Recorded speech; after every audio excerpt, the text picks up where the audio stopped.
Welcome back to Pipeline Profits, where myself, Ryan Wykes, and my co-host, Emma Pace, dive deep into everything sales and marketing for both entrepreneurs and real estate agents.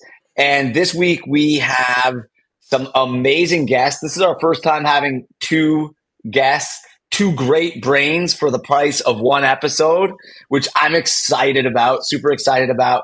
Emma, tell them a little bit more about today's guests. I probably could not be more excited to do this episode than I have for any other episode, because today we have two friends of mine that I actually met in arguably the most kick-ass mastermind in the world, I think. I'm just going to put it out there. I don't really care what anybody else has to say, so I'm going with it. But we typically talk sales and marketing, Ryan. And today, I think we have two of the most impressive operational folks ever that we could have on this podcast. And it's so crazy because one of them wrote a chapter in this book that I received from ClickFunnels. And I remember reading this. So this book is what you would basically do, right? It's a compilation of different chapters of what somebody would do if they lost everything and how they would rebuild it in 30 days. And I remember skimming through this. I'm like, oh, this is awesome. And then I met this individual and find out that he wrote a fucking chapter in the book, dude. And we have him on the podcast today. So we are going to talk to, like I said, two of the most impressive people when it comes to operations. I have already learned so much from them. I am beyond honored to have them on the show. They are James Friel and Yara freaking Golden. Welcome to the show, you guys. What's up? Welcome, guys. Welcome. Thank you for joining us. I don't think I've ever been called an operational folks, but I'm going to take it. You guys are operational folks. But no, listen, everybody that is listening to this podcast needs to know your backstory, because meeting you guys and then learning about your backstory, like how the two of you guys met, is so impressive. And then, the whiteboard story of all of the drawings on whiteboards that you have done to get to this point, and ultimately getting to a new concept that you guys are launching, which is tiny teams, big profits.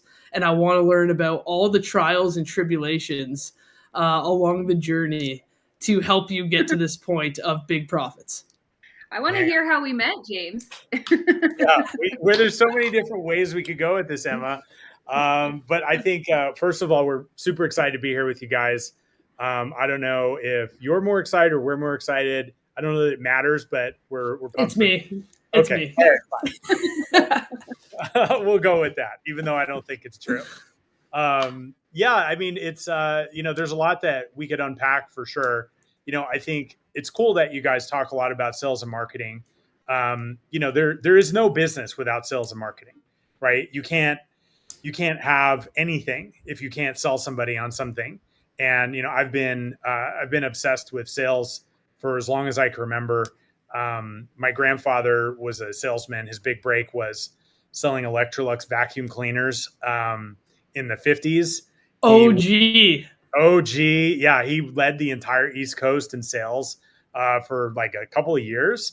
And I guess that rubbed off on me. And so when I was 8, I sold my swing set. That was my first sale. My neighbor came up our driveway and he's like, "Are your parents home?" I was like, "No." It was kind of awkward. I didn't really want to talk to him. And so I was like, "What are we talking about?" And he's like, "Oh, is that your swing set?" And my only impulse was, "Yeah, do you want to buy it?" And so that's how I got started in sales, selling my swing set. I think, it's interesting. You talk about, the operations side, which I definitely don't think sounds as sexy as sales, right?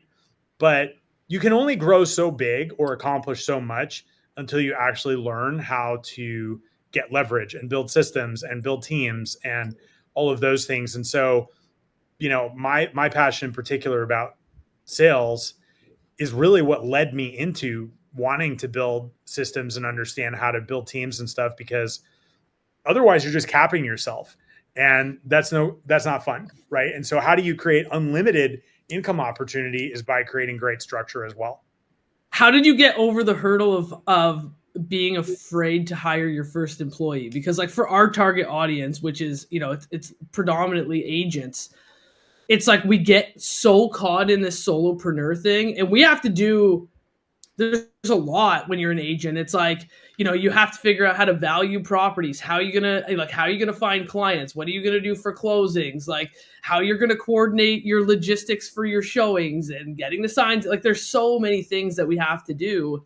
But it's this constant fear of like, dude, I cannot hire somebody. So what was your first employee and how did you get over the hurdle of hiring that person?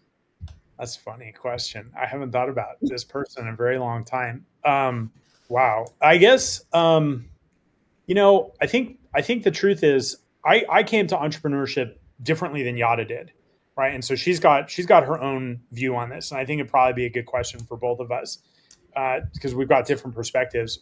I spent 10 years in the corporate world before I started my own company. And, I think I always assumed I would have a team. I never was like, oh, I'm just going to keep doing things on my own. That seemed pretty exhausting. And I was like, I need to figure out how I can afford to hire a team, who is going to be the right person. So for me, it wasn't as much, am I going to do this? It was, how am I going to make sure that I'm doing this in a responsible way so that I can move past some of the things that I'm currently stuck in. And I think Yara might have a completely different answer, and I'm curious to hear what she'd have to say because I don't think I've ever heard anyone ask her that question. But for me, it was a foregone conclusion. We can talk about the mechanics of like what was the thought process, but for me, it's like, all right, look, I think Steve Jobs, so many great quotes from him, but one of the things that he talked about in his Stanford University commencement speech was how like in the face of death, like you're already naked. There's nothing else to fear. And so I was like, well, I'm already an entrepreneur and this is pretty like scary as it is. I might as well go all in and do what's necessary. Right. And so I think the whole idea of I want to build something, I'm not going to be able to do it on my own. I feel like it comes with the territory. Right. And that's just, I have to accept that if I want to play the game. That's part of the table stakes. Okay, so you already had the mentality from a corporate world of like, it's going to take a team to be able to accomplish this, right? Yeah. And so when you went on your own, you're like, all right, it just makes sense.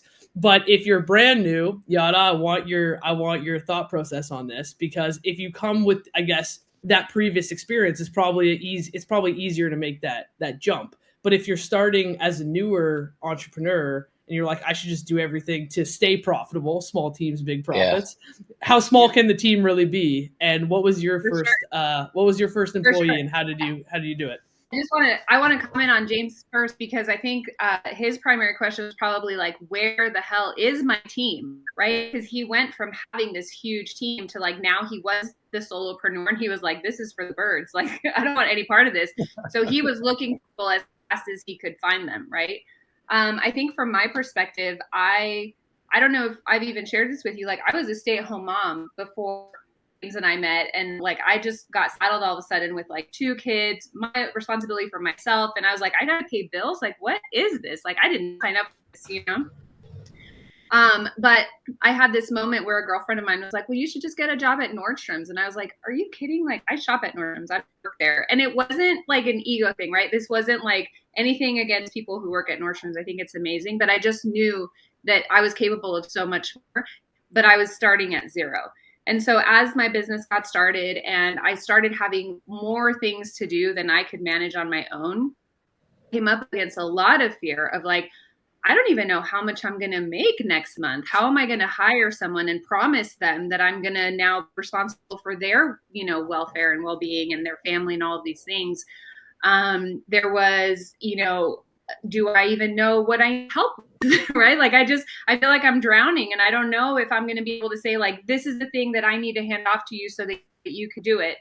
And without it being back to me and being like, okay, well, how do I do it? How do I do it? How do I do it? And it's like, oh my God, I'll just do it myself, right? Like, just get out of here. Like, you're useless. And It's like, well, no, they're not. You just didn't onboard them or train them or give them a process to follow.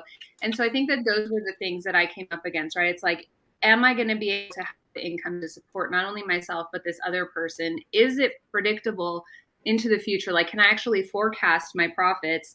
How much is this actually going to cost me, right? I still saw having an employee and help as an expense rather than an investment I was making in my business that I get my time back, like James says, at a discount, right? When you hire help, you're buying your time back at a discount, and you should have a return on the investment that you're making. So your employees really shouldn't be an expense. It's a part of doing business, right? Like I feel like you should recoup what you pay them, if not more, right? Hopefully more. That's where it's like big profits from a tiny team. If you have the right people with the right skill sets that can help you in the right ways, it's going to help move the needle. But I think those, to answer your question, I think those were the mindset shifts that I came up against, where it just felt like a brick wall. Like I was like, I can't even see around this thing. I can't, like, it's just impossible for me to hire someone because I'm the only one who knows how to do it. No one can do it as well as I can. I can't even predict if I'll be able to pay them. And I was stuck there for quite a while. So, Yara, I think, a lot of realtors have the same experience as you, is like a lot of them are first-time entrepreneurs, first-time business people for a lot of realtors. And I think they get stuck in the same position that you were in. What got you over that hump and made you finally say, like, okay, I'm going to hire? And then once you did that, do you think you waited too long, or that you did it too early in terms of that first time? I think I waited too long for sure.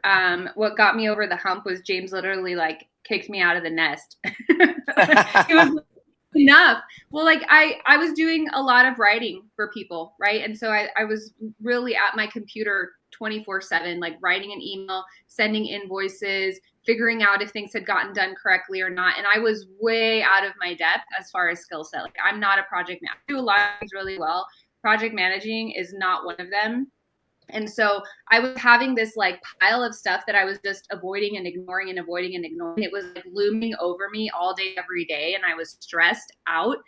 And James was like, you have to get someone to help you. He's like, just do it. Right. And like many people do, I hired a friend, right? Because I was like, okay, well, at least if things go south, she'll understand, right? And I don't have to pay her a whole lot. She doesn't necessarily have the skill sets that I really need, but it's a beating heart. And she's willing, maybe not quite able, but like she's willing, right? And so that was my first hire. And she developed herself quite a lot. And it was actually super, super helpful for me. Like I'll forever be grateful. But it I don't know that it was necessarily the right hire, but it was the thing that it was a first hire. And it helped me see that it was doable. Right? I was like, okay, like I have this salary and I'm still making, and the business is making money. It freed my time up to do more.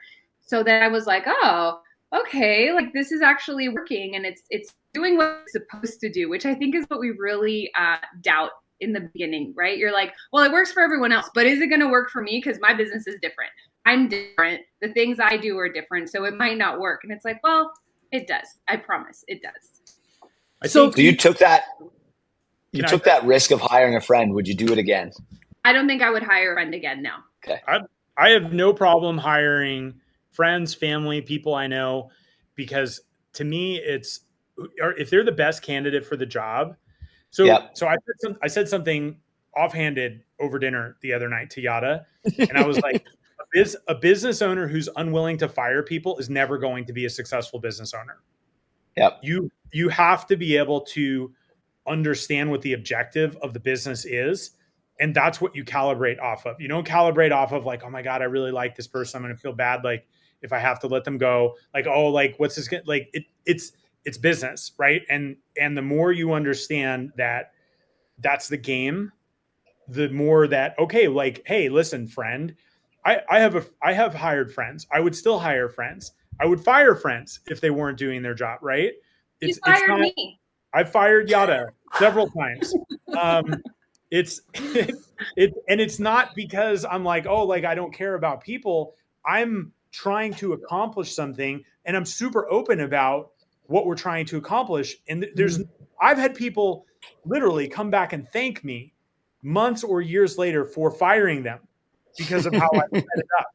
And it's important to understand that sometimes things don't work. Sometimes we don't work. Sometimes we're not the leaders that we need to be. Sometimes the people aren't where they need to be. Sometimes the business isn't. There's this misconception that when you hire somebody, you have this long-term obligation to that person. And that's a really bad way to set it up. Like, you're like, look, I'm trying to accomplish X. I have a high degree of confidence we can do it if X, Y, and Z happen. But if those things don't happen, this isn't going to work. And if we hire people promising them the moon instead of being real with them, then it becomes hard to let them go, because they're like, well, you promised me I was going to become a multimillionaire working for you. And you're like, oh, sorry. Like, it was just one of the things that I said in the heat of the moment. Right. But you got to be real up front. And I think that stops a lot of people from making good decisions, because they take on the emotional baggage of this has to work forever for everybody. And nothing works forever for everybody. And so if you just accept that, like, it's way easier to be real and honest about what needs to happen. But I was going to say one other thing on this hiring conversation that I think is really important. I think one of the reasons that most people don't hire is because they value their money more than they value their time. And I believe that is the most backwards way to think about things. Your time is literally the only unrenewable resource in this life. You can't get it back. You can't go get a credit for it. You can't be like, hey, like, I'm storing my time in the bank. It's spent every single second of every single day. And money can be made, money can be lost, money can be stored. It is a completely different currency. And we have a misplaced value on money over time. And when you have a misplaced value on money being more important than time, that's when you start making goofy decisions like, I'm just going to work an extra 20 hours this week, instead of saying the 20 hours is what's important. Like, what I do with that time is the most important thing, because that's the resource that I can't get more of. Well, so I want to ask something, because you guys, sorry, go say what you got to say. Well, I was just going to say, like, I totally agree with what James is saying, and think that we would be in these mastermind rooms, right? We've always been huge fans of masterminds. And I was very much like the person who's hustling her face off, trying to make like $1,000, $2,000 a month. And they were like, we're making 100,000. And I was like, what did you get that I like totally missed out on? Like, what is happening here? And, they'd get up and they'd be like, the money doesn't even matter. It's about the impact. And I was like, you guys are so full of shit. Like, I can't even talk with you right now. Like, the money matters. Right. And it does matter. But I was especially when you're broke. Exactly. That's the exact take. It's like the money matters until you solve the money problem. Once you solve the money problem, then you can look up and be like, okay, I can start valuing my time more, because until you solve your money problem, whatever number that is for you per month, you're going to be hustling your face off. You're going to put every minute of the day that you have available into making sure that money problem is solved. Once the money problem is solved, and I think this is the part that a lot of people miss, to this point, they continue being like, I got to put everything into this. And it's like, no, you got to pick your head up and start leveraging the money and the people around you so that you can have your time back.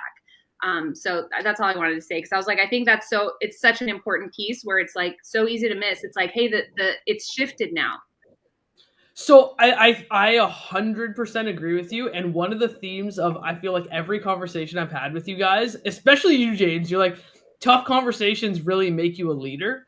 But Yara, you said something like earlier in this conversation that I think is really like extremely important for our audience. And that is like, when you hire somebody, you don't even know what the fuck you need them to do. Like, sometimes you're like, I just know that I need your hours, but I really don't know what I need you to do. And so to James's point, it's like you hire somebody and then you set these expectations or you make these promises and then you realize like the business has changed. So what would you guys, from a leadership perspective, let's say I have one employee and I hired and I set the wrong expectations because I just didn't know what I didn't know when I brought this person on. How the hell do I shift? How do I have that conversation to be like, listen, the business has changed and as a result, I need this, this, and this, or I need somebody else? Because we have so many people in our audience that are stuck with that. Like, I love this person. I told them they were going to do this.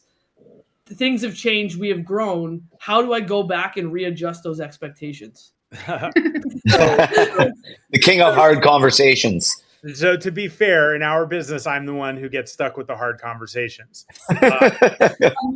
So, I think there's a couple of things, and I just wanted to give an illustration before we dive into this, right? But so all the agents that you have in your community, arguably the highest and best use of their time is either getting listings or selling properties, right? Yeah. And like that's how the money is made. Like the money is not made in the paperwork. The money is made in, hey, we're going to do this. We're going to figure out how to sell your house, signing that contract, getting it out there, like all of that. So if you look at, well, what's the most important thing? Like, where does the money really come from? It comes from just a handful of things.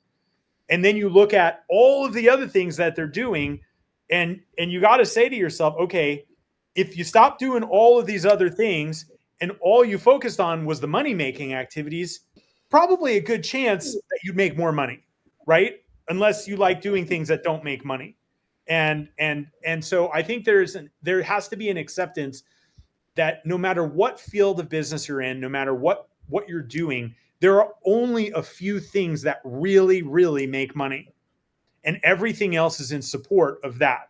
And so your goal needs to be to define what are the things that really make the money, and then start systematically handing it off to other people, right? And so in this example where somebody's like, okay, because this happens a lot, and it happened to me too, despite the fact that I wasn't afraid of hiring people, I certainly was no master at this for a long time, because the corporate world, my team was already there. Like everybody was already in place, right? I didn't have to do anything. I just had to come in and be like, you do that, you do that. And everything was like, oh, okay, cool. Like I have good people. It's all working.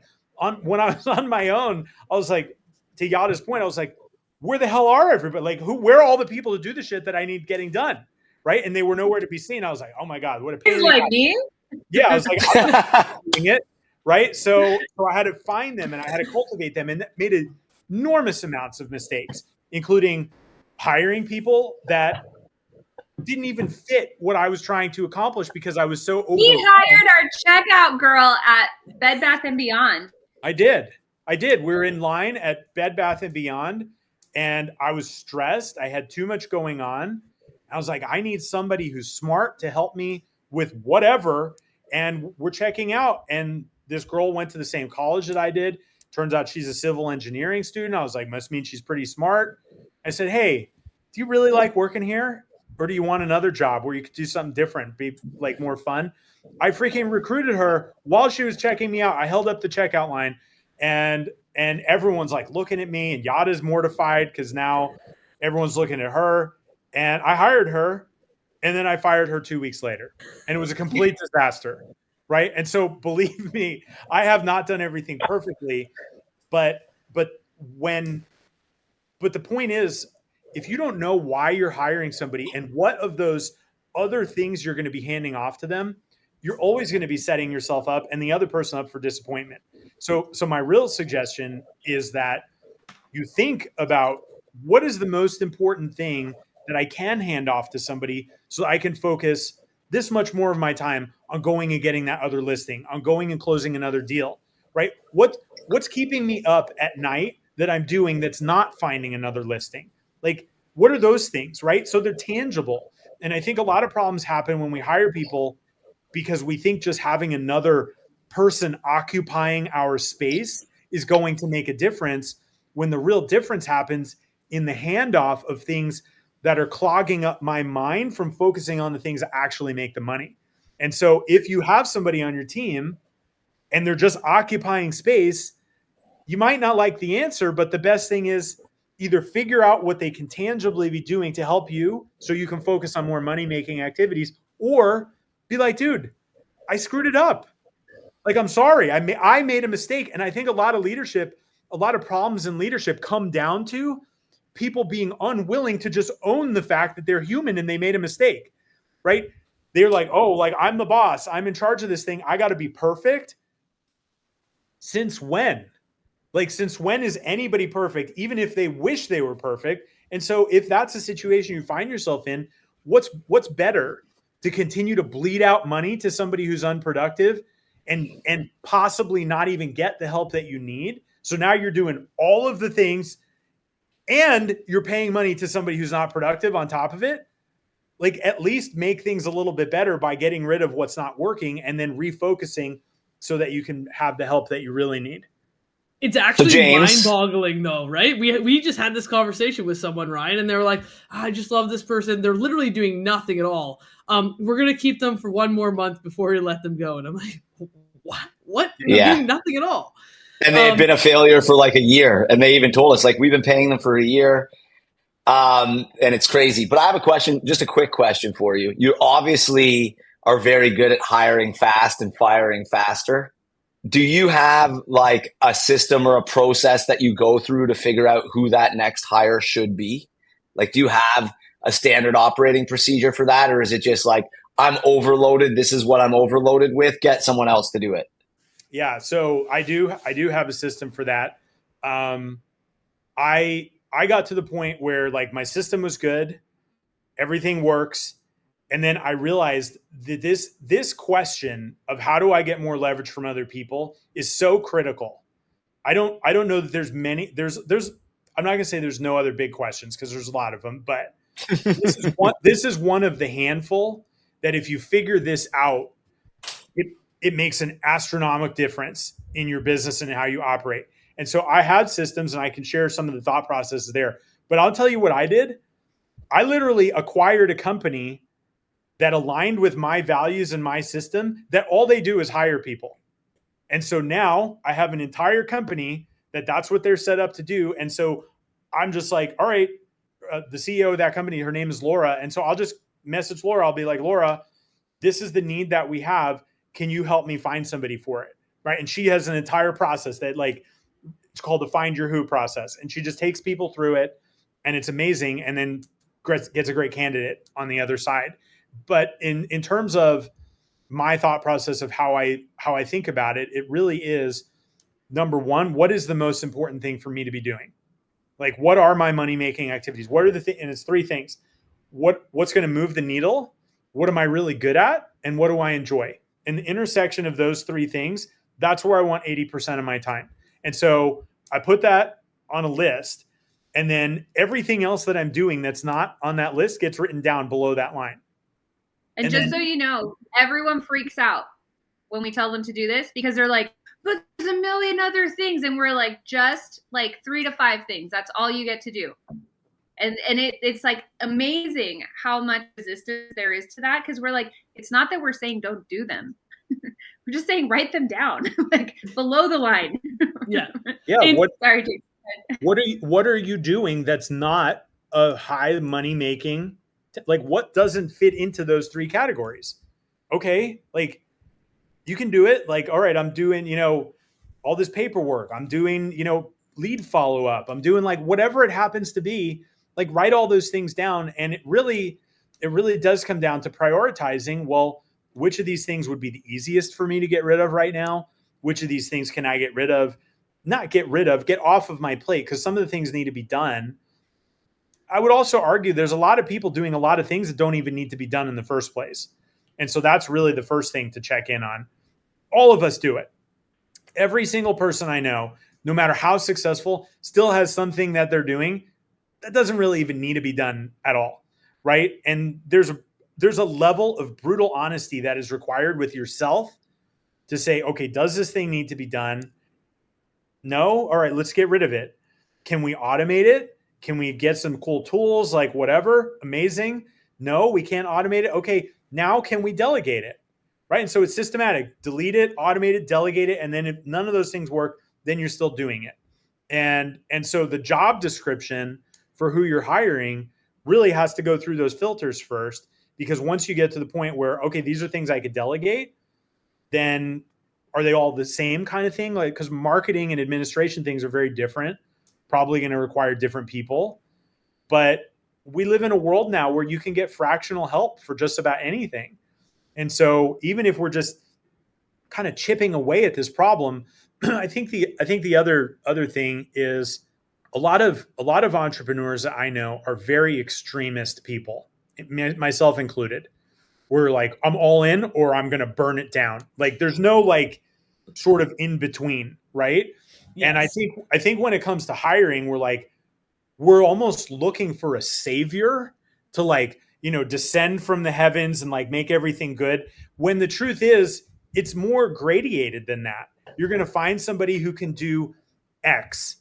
And okay, cool. Now I'm not doing X. I can do one more listing appointment this week.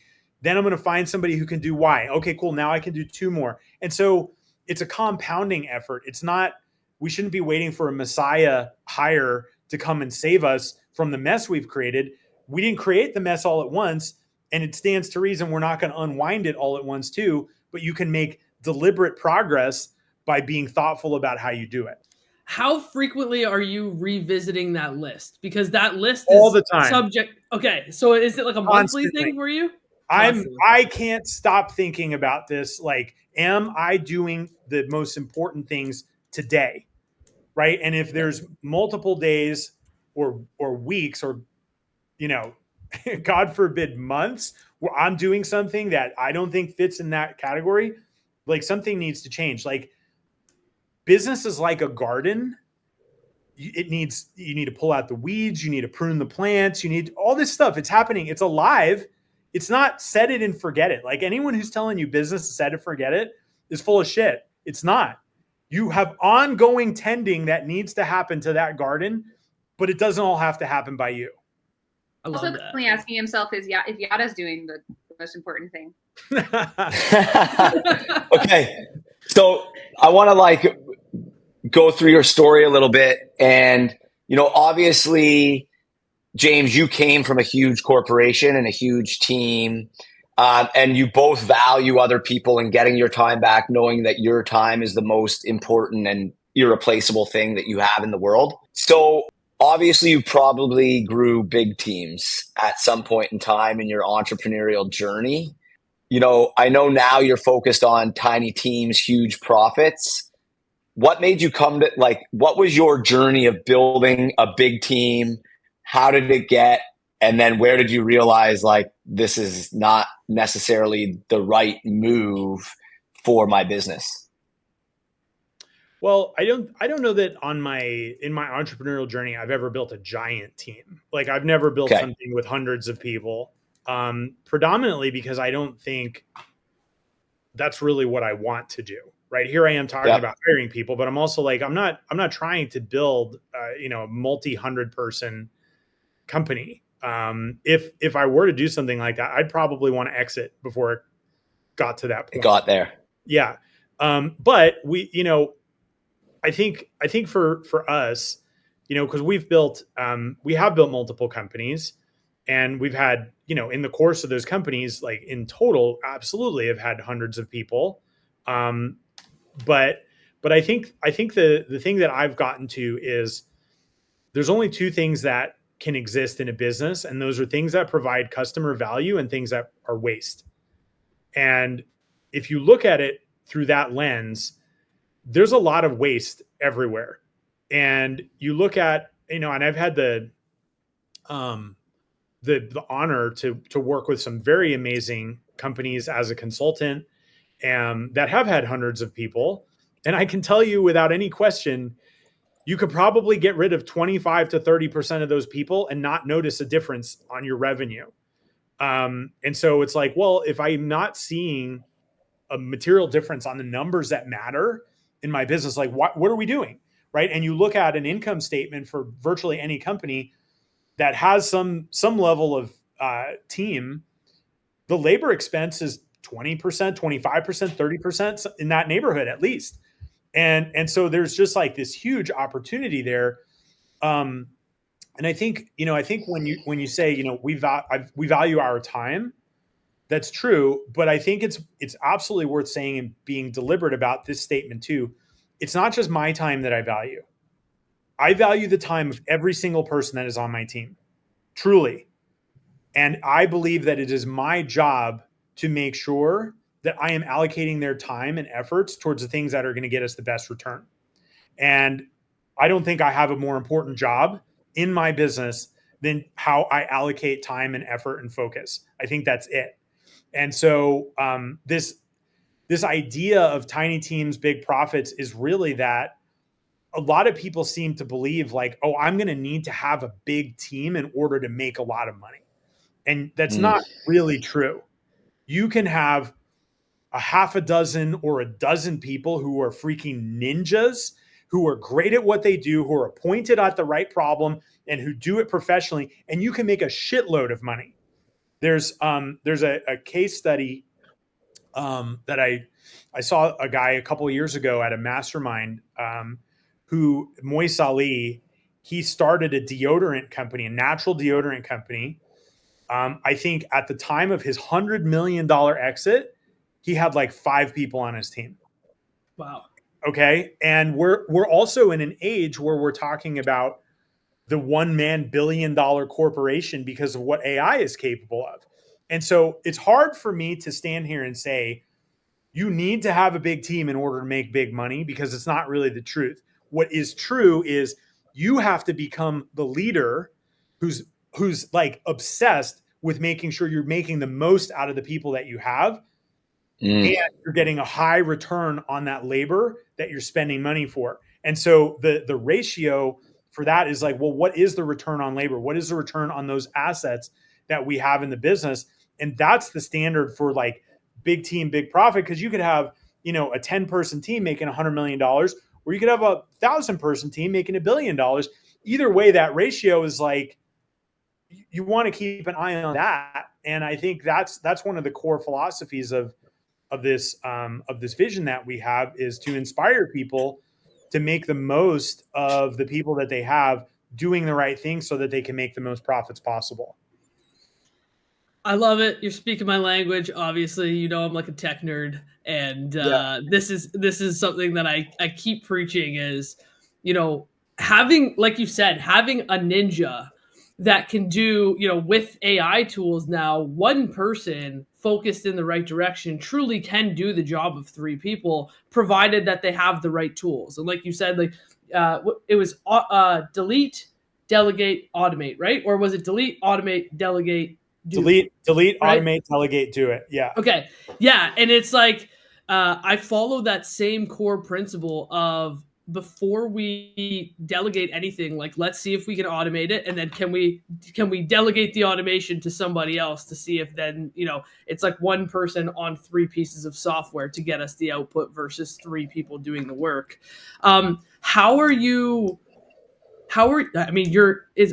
said you're obsessive about making sure that this works, right? So what, do you have a system or process to ensure that everybody is trending in the right direction? And like, how are you making those minor tweaks on a day-to-day?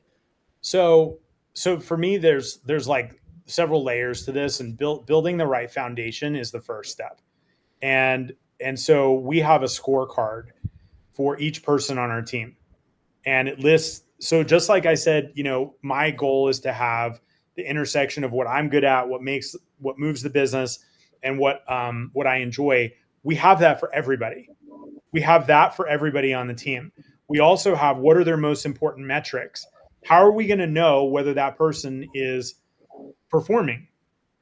Right? To be blunt, it's impossible to have performance management if you're not measuring performance. Right? And so if you don't know how you're measuring performance, then like, how are you ever going to know if it's working? So I really, go ahead. Can I real quickly, James? Because I think that this might put like a nice wrapper on this conversation, and it's one of the notes I wanted to come back to anyway.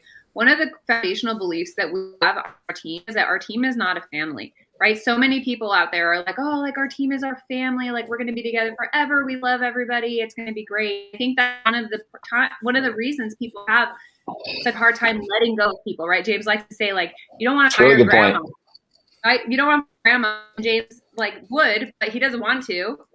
And I think that just like it's not a family, we really take the idea of it's a team. Like, why is a team together? Because they want to win a championship, right? And on a team, there are certain positions that make certain plays. And so this comes back to like the KPIs and everything that James is about to talk about with the scorecard, because it's like, this position is required to do these things to a certain level. And if it's not at this level, we're going to have a conversation. And during that conversation, we're going to get clear on whether you're willing and able to do that, or maybe you're willing but unable, like I was talking about earlier. And it becomes really, really clear if we have the right person in the right seat, or if we have to trade them they're going to go become a free agent. That's cool. Like there's a lot of things that happen on teams, right? And his job as the head coach is to make those decision makers, the manager. I love that. That's amazing. That just blew my mind. Yeah, that's a great analogy, because I think the thing is, if you are operating your business and you run it like a sports team, it becomes a freaking no-brainer. You're like, this would be stupid. I would be really pissed if the Leafs didn't make this move to help us get closer to the championship. What the heck are you doing? Now, clearly they haven't made very many moves because it's been since the 60s and I'm still out here bitching about it.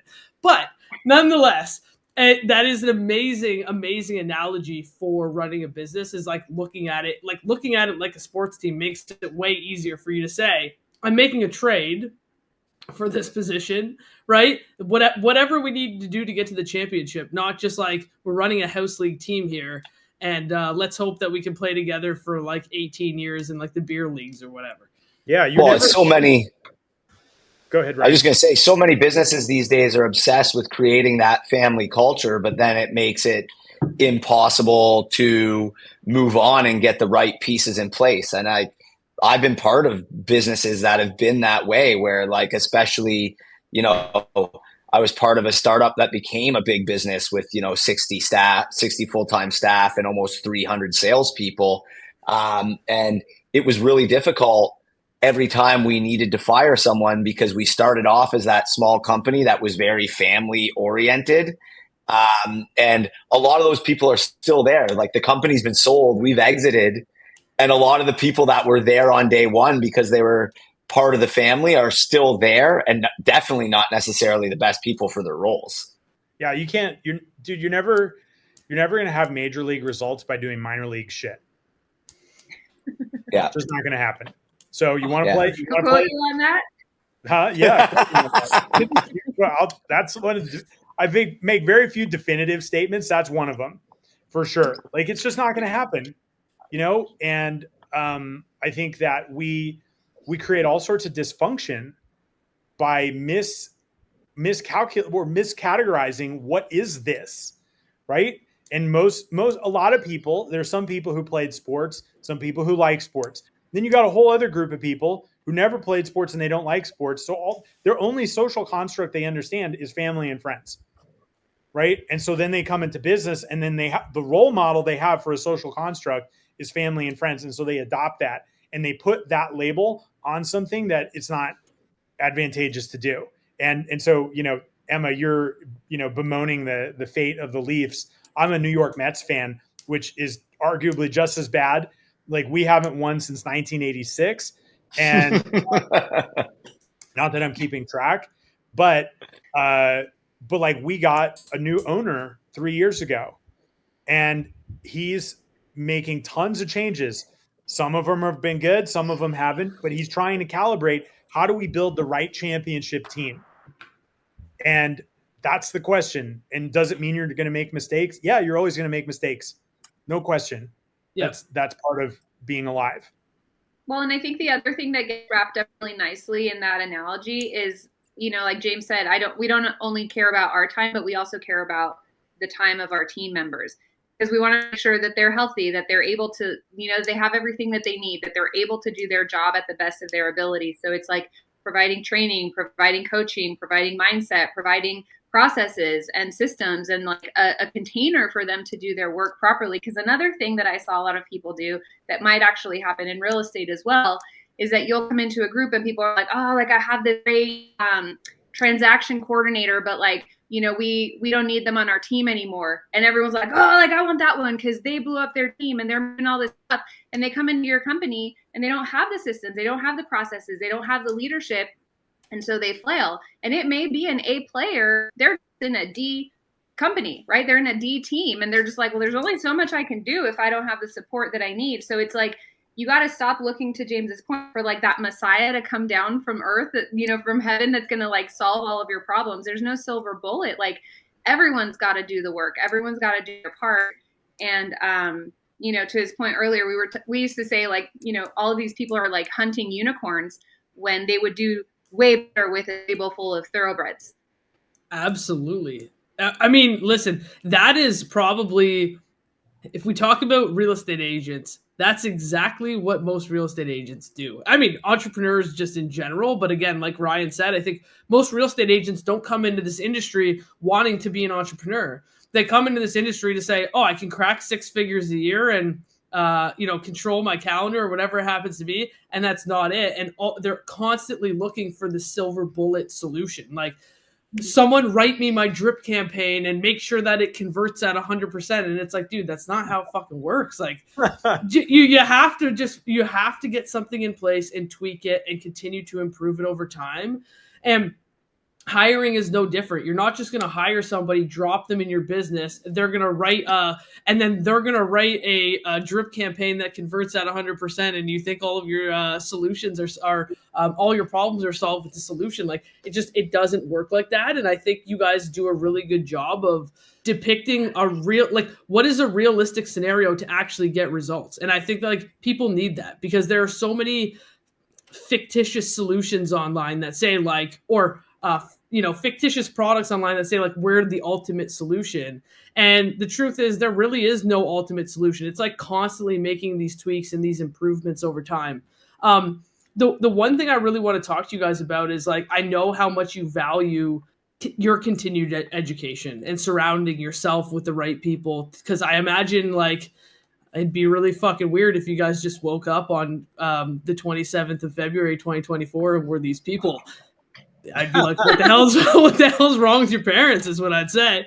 But like, how did we get here? Like, how did you get to this position of having this conversation with us today? Like, what were those groups and who were the people that helped to influence who you guys are today?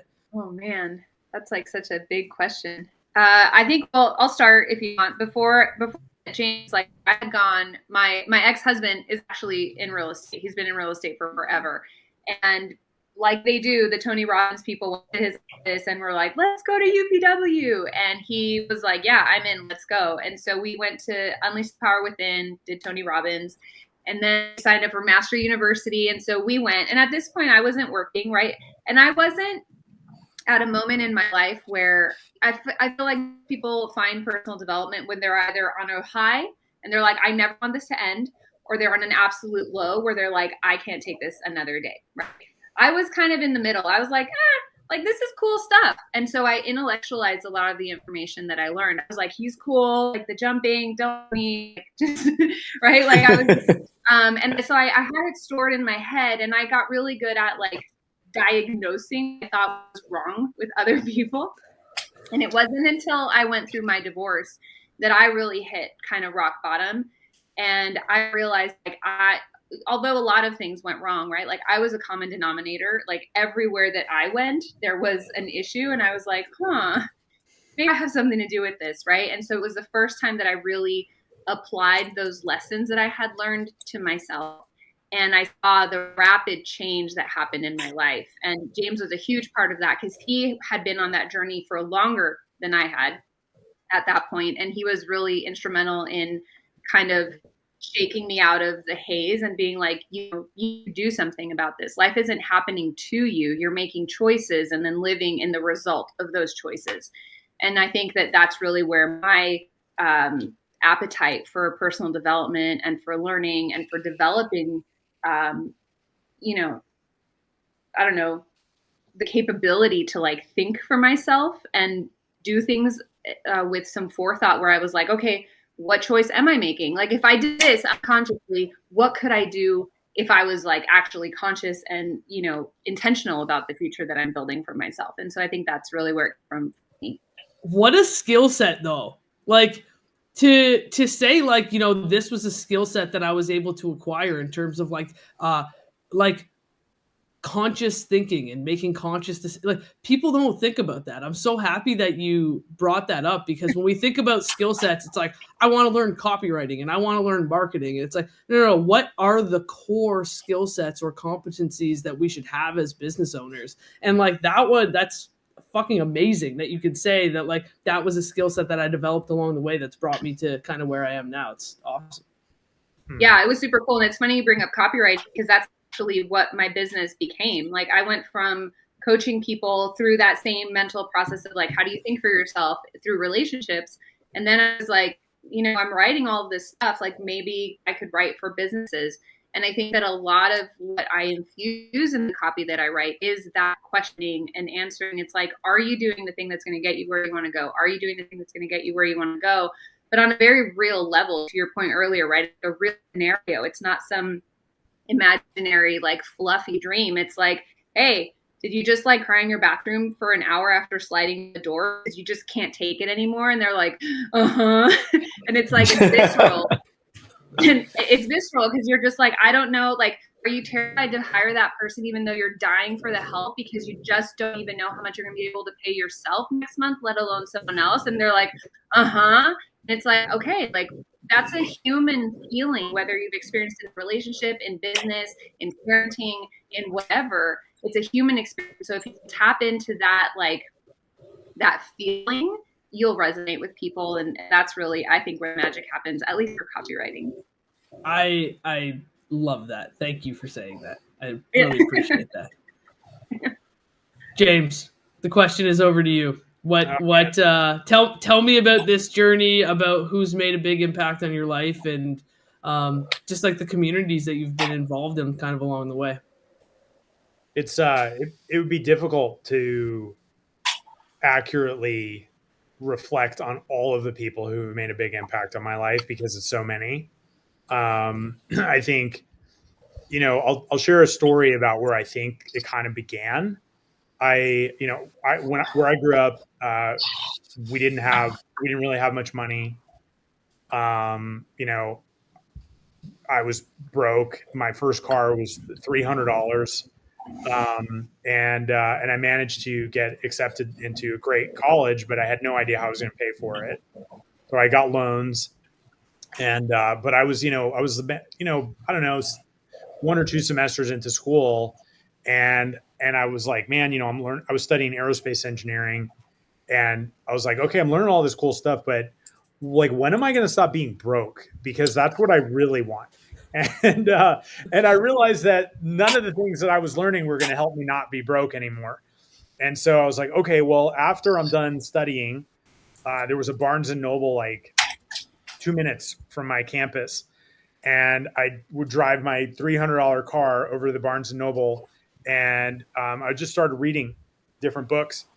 And one of the first books that I picked up was Rich Dad, Poor Dad, and I couldn't afford to buy it. Right. Like, that's how broke I was. Like, I was literally eating ramen, like 10 cent ramen from Kmart that I got on like some special.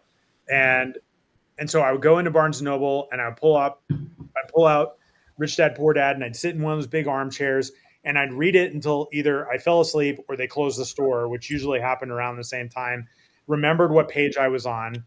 And then I would come back and I would pick up where I left off. And I did that over and over again for that book and many other books. And I think that book in particular helped me see a bigger vision for myself than I had seen before. The idea that, I can be a business owner, I can be an investor, all these different things. And, ultimately I graduated college, and I had a great career in the corporate world. I had side hustles that I was doing, but no matter what I was doing, learning other stuff was always part of it. Right. I did Tony Robbins audio programs, like when I was commuting to work. I did, Roger Dawson's Secrets of Power Negotiating, like everything that you could imagine. I was consuming that would help me figure out how do I become the guy who's capable of, having all of this stuff that I want. And it's not just material stuff. It's the freedom and the flexibility and the ability to go where I want and work with who I want and all these different things. And when I was leaving the corporate world, I had taken a couple of classes from a guy named Keith Cunningham, who it turns out was the rich dad behind the Rich Dad, Poor Dad book. Oh, wow. No way. Yeah. And Crazy. And I saw him speak at a T. Harv Eker event, and I was like, oh my God, and I signed up for everything he had. That was the first time I spent a lot of money on personal development. I went to the back of the room and spent like $14,000. And I was like, oh, my heart was like, what have I done? I was married at the time to my ex-wife, and I called her. I was like, I don't know if this is a good idea. And she's so gracious. She's like, it's going to be fine. And I was like, okay, if you say so.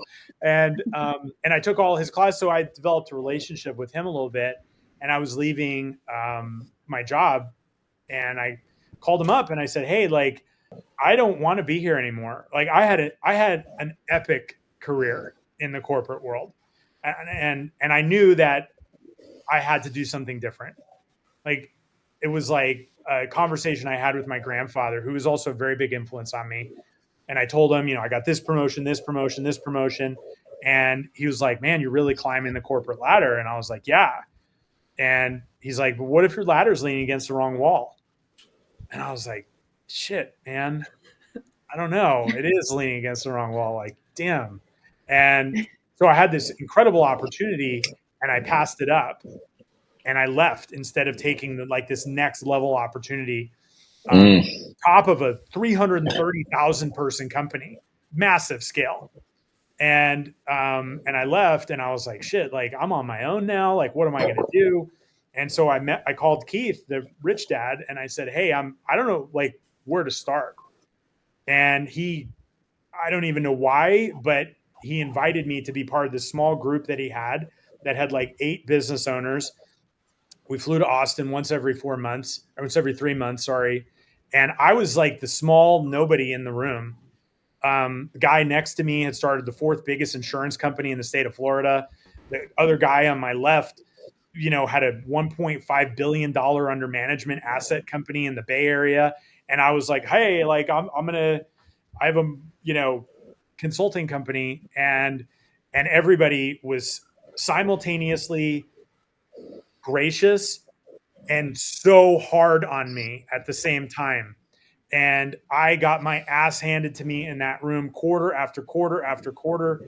And I had to prepare like a 30-page report every time I went in.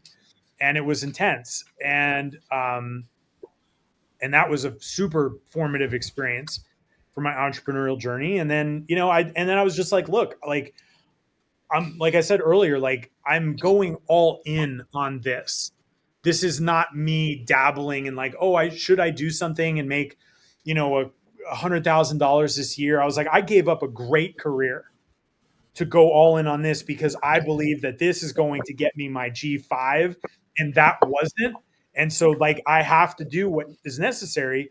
And that means putting yourself in the right rooms and, adding value to the right people. And, it's been just like that. And, we've developed a relationship with Russell Brunson long before ClickFunnels became a big thing. And, we're good friends, and he's shaped the way I see marketing, and people like Todd Brown and Perry, who, and just like all of these people. And so for me, it's like, how do you just continue to grow so that you can become a better version of yourself that just has and becomes and is experiencing the life that you really want. And it's there's no straight line though. You got to be committed. You got to be committed to it. Like, it's the old thing.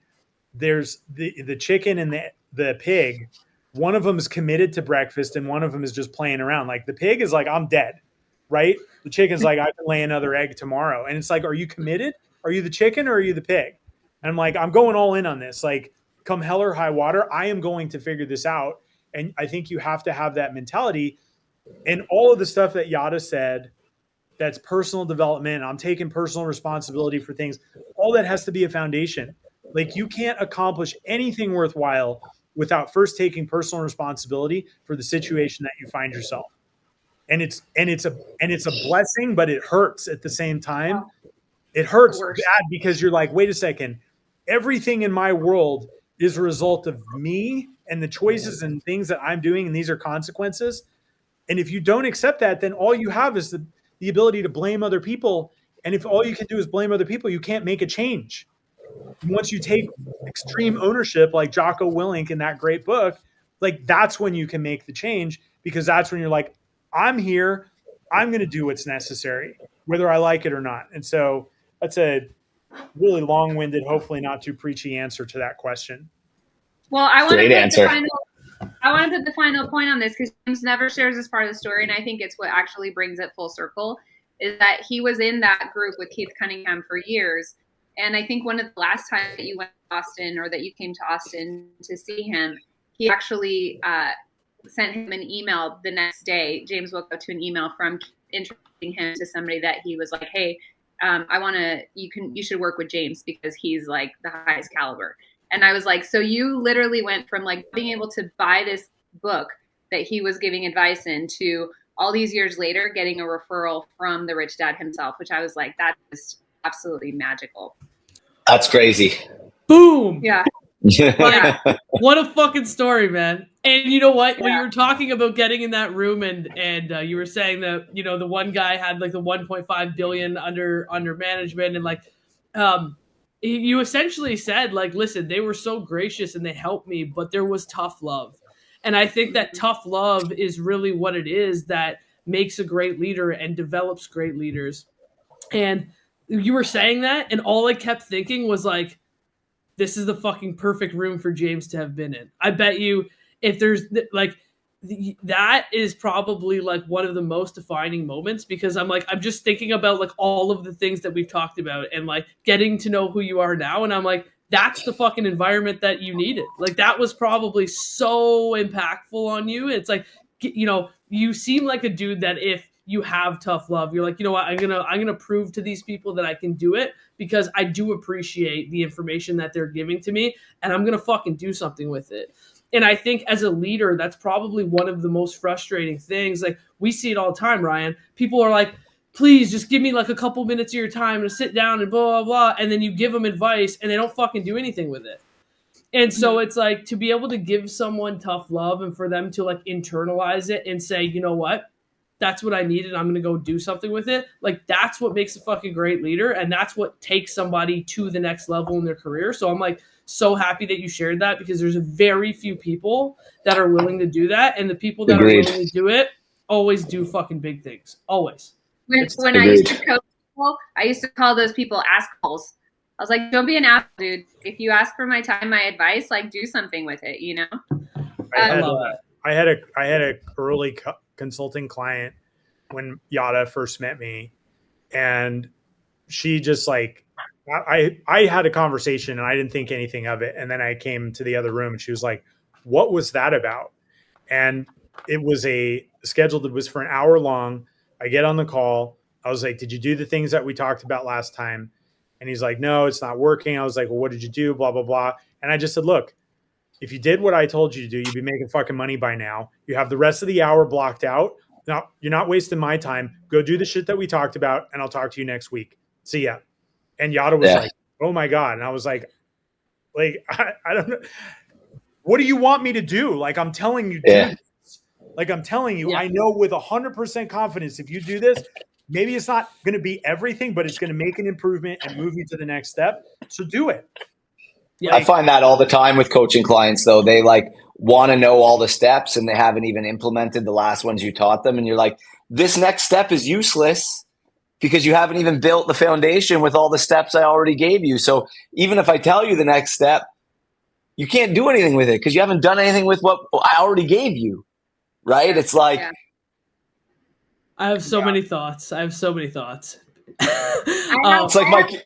I have three things that I wanted to go back to, if we could just like quickly, because we were talking about, you know, once you do have the team and you're able to like upload the tasks or work that you probably shouldn't be doing anyway, and now you have your time back.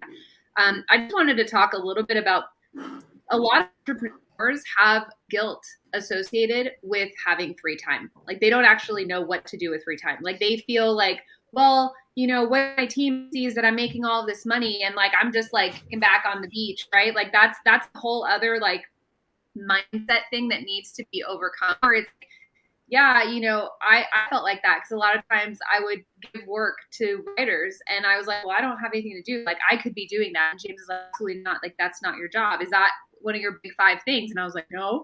He's like, okay, then like go drum up go do all of this other stuff. And I'd like, never see that I'm making more money than them. And he's like, yeah, but you're doing marketing, you're closing the sale, like you're doing all of this other stuff. He's just like, this is the time that you just purchase back at a discount so you can go find more business, right? And I think that we also deserve to rest, right? And so I just kind of wanted to touch on guilt associated. And like, if you find yourself feeling that way, really dig in and examine, like, why am I feeling this way? Why do I think I always have to have my hand in things? Because that's when you start meddling as the business owner, which happens a lot too, right? Where you're just like, micromanaging or taking work back because you just feel like antsy because you're like, well, what if they're doing everything, then what am I doing? It's like, go drum up more business, like go do the things that you're best at and that only you can do. So that was one. The other thing was, it was so funny. I wrote it down exactly as James said it. He's like, I'm going all in on this. I think back to the initial question where we started the conversation of like, how was it hiring the first person? I think when I hired my first person, it was really when I decided that this is what I did. It was no longer a side hustle or something that I did or like this little thing that I'm trying. Like I was like, no, like this is a definitive line in the sand where like I'm going pro, whatever pro looks like, right? I may be like a minor league pro, but I'm a pro and this isn't a side hustle anymore. So that's a transition that gets to happen for people's mindset as well. It's like, yeah, you're making a statement to not only yourself, but to the world that this is what you do. Like you're not just like a real estate agent that wears your name tag at the supermarket and has like rando conversations with people. Like you're building a team, like you're a professional and this is what you do. And then the third thing was just on like the responsibility, like personal responsibility. James says, if you're pointing the finger at other people, like if you're always looking, oh, there's a bug in my room. If you're always like pointing at other people, I just want to make the point, like whenever you put someone, there's 3 fingers pointing back at you, right? And so we always have to take personal responsibility for the part that we played in creating the situation we're currently living in. And like James said, it sucks.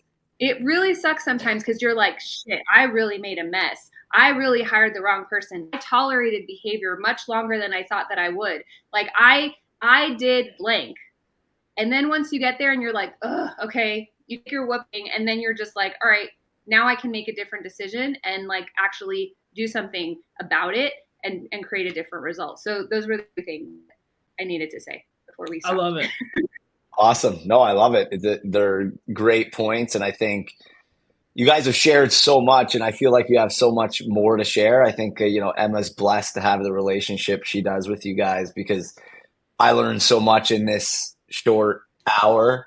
I'm like, dude, like, can we just go for like 8 hours? Like, we should just go we should just go with the Jason Fladley marathon webinar and just do like an 8-hour podcast because I feel like I'm like, what? We didn't even get to go. Like, we talked about tiny teams, big profits for like 2 minutes. For 2 seconds, I know. I want to go deeper into it, but honestly, we are so appreciative that you guys would take the time out of your day to be here. Like, we have enjoyed this conversation so much. I would love to have you guys back. I feel like there's 1,000 other things that we need to talk about. I am like fired up as hell right now. I don't know if you guys can tell, but like I'm ready to either go fire somebody. I'm about to go write down everything I need to do. I'm just fired up right now. I learned so much. I'm so happy that you guys brought up, it's interesting because I don't think anybody knows this, but what Ryan and I will do is after we finish every podcast, we spend 5 to 10 minutes talking about our favorite moments and we write them down. Of like, what was our biggest takeaway from that conversation? And I feel like I publicly need to share mine. When you guys, Yara, when you had mentioned that like sports analogy, there's a lot of sports analogies that we make. That's my new motto. It's like, there's so many sports analogies that we make. Like even like our regular thing that we do with our coaching clients is called game tape. And we review their game tape like a team, but when you put running your business, and I've even said it to you, Ryan, before, like running house leagues teams or not, but when you put it like, hey, if we're running an NHL team or we're running, we're coaching the Premier League, there are no excuses for not trying to be the best. There is only one outcome, and the outcome is to win the championship, and you're going to do whatever it takes by all means necessary of making those trades or making those amendments, because that is what is in the best interest of everybody that is a part of that team. And that was just so impactful. I just really appreciate you guys sharing that. I absolutely love that. That was awesome. That's awesome. That's awesome. Well, and it's interesting too, right? Because you guys seen the movie or read the book Moneyball? Yes. Yep. Right? Like that's on some level, that's the tiny teams, big profits idea, is that, the Oakland A's were completely outmanned, outgunned, out payrolled, all of it. And they found out how to get a better return on the money that they were spending for those players and made it deep into the championship, or, into the playoffs more than anybody ever expected them to do. And I think that there are a lot of really powerful parallels between sports and business. And so I'll just leave you with one last idea that we didn't get to unpack. And that's, yes, it's a team that's designed to accomplish a championship, but in baseball, like, you don't have 9 outfielders, right? Everyone has a role, and the role is clearly defined. And when you're hiring people onto the team, you don't hire a new person onto a team because you think they're cool. You hire them because you think they're the right person to fill that role. And roles precede people. And I think a lot of the problems that people have when they hire people is they just think it's about the people. Well, where do we put this person? I don't know. Is there a role for them or not? Are they like, do we have a need for a pitcher or don't we? Right. And so I just thought I'd share that if that's helpful. Define the role first and then fill the role with the right person. That's the right way to do it. I love it. Thank you. Thank you guys so much. It has been an absolute blast to have you on. I'm going to be bugging you to come back on. I'm sure our audience will be like, I want you back on. Absolutely. Thank you guys. If there's anything that we can do for you, we are always here to help however we can. I need to ask you guys, just for our audience, where can they find you? If they want to learn more about you guys, where should they go? So tinyteamsbigprofits.com is probably the best place to go. We're literally, it's under construction right now. I was like, don't go there right now. Well, if you go there today, you're going to see it's a domain parked, but it'll be up soon. And I'm sure this podcast will have legs. And so hopefully at some point in the future, people watching this can go there and find out everything they need to know.